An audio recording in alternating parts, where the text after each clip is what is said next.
Jill's thinking that there's 4 games coming up now. Yeah, I mean, I think it was smart. Jill's a coach, so whatever she decides, that goes. And like you said, we've used all 20 field players, which I think is awesome and a testament to how deep this team is. And hopefully it will pay dividends down the stretch when, we're hopefully games into this and need a little bit of extra fresh legs. Do you think that the US are the favourites going I mean, I don't think you can necessarily base favorites off of what happens in group play. I think we're playing well. I think we did exactly what we wanted to do within our group stage. But at this point, anyone can win this tournament at any point. So we just have to focus on ourselves and just the one game that's ahead of us, which is Spain. forward? What do you consider to be their biggest threats? What they've been preparing for Spain? Well, we haven't yet because, we just played against Sweden. We were preparing for that, and now we'll go to training today. We'll get a game review meeting and then game plan meeting, and I'd have more information for you after that.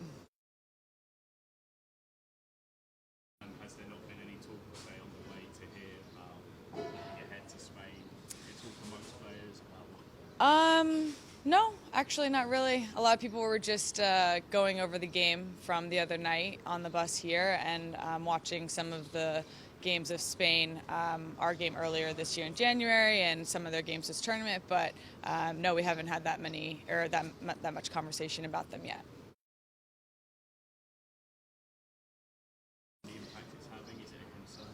Yeah, I mean, I think everyone's talking about it. Obviously, it's an interesting subject because some of the rules that they enacted, that they put in place to rule on during this tournament, were done a week before it started, which is really difficult. As an athlete, you have your habits and you stick to them. So I feel for some of the keepers that have had the yellow card given or the penalty retaken. It's obviously a law of the game, so it is the rule.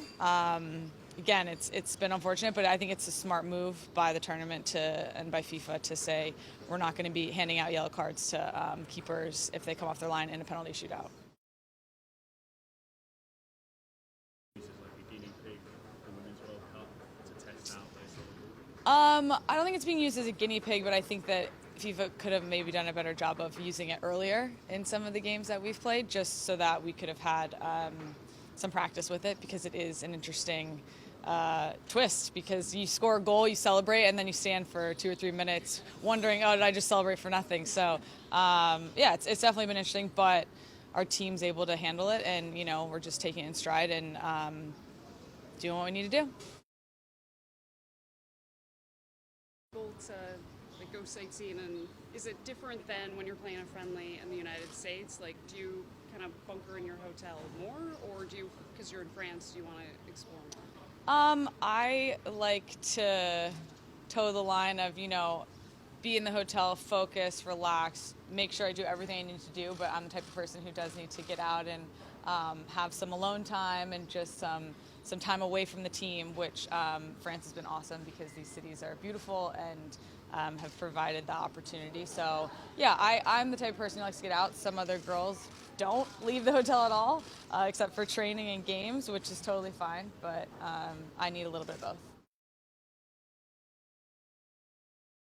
Are you recognized, do you see a lot of Americans here? How does that differ to when you're playing friendlies in the United States? Have the fans come up to you or anything like that? Yeah, the fan turnout has been incredible. I've actually been really surprised. I didn't realize this many Americans were going to come over and support us, and I tweeted out the other day, it really has been awesome. The stadiums have been jam-packed for us and just full of American support and pride, and just walking around the streets and seeing people in jerseys and USA gear has been really, really cool, and I'm really thankful that we've had that type of support over here.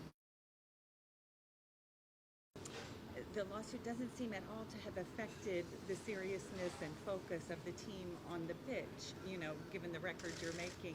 How difficult, if at all, has it been for this group to focus on the tournament itself? It hasn't been difficult at all.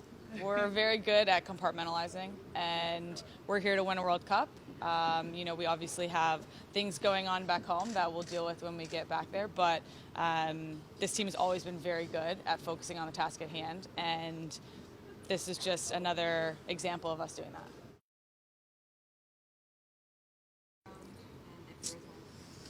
I don't really think there's a shift in mentality. I mean, every single time we've stepped on the field this tournament, we've wanted to win, and we've wanted to win well. And I think that going into group stage, it's not necessarily a shift, but it's just we have to take our game up a notch and keep ticking on and improving and just bringing an intensity every step of the way.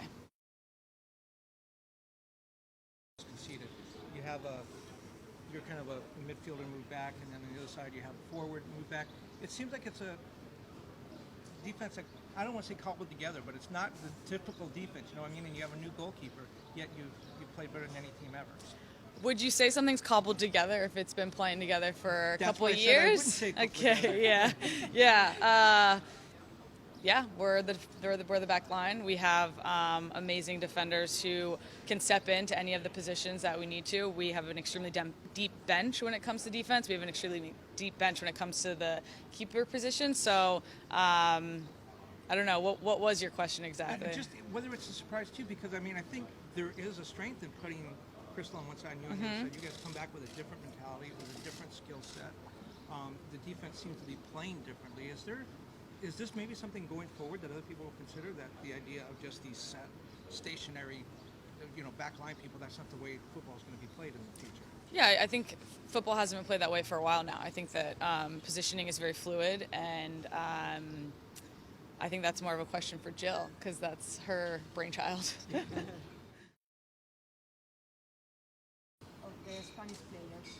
Oh, they're extremely technical, really good on the ball, very dangerous in that regard. So we're just going to have to keep really tight lines and make sure that we don't let them get a rhythm that they're going to want to get.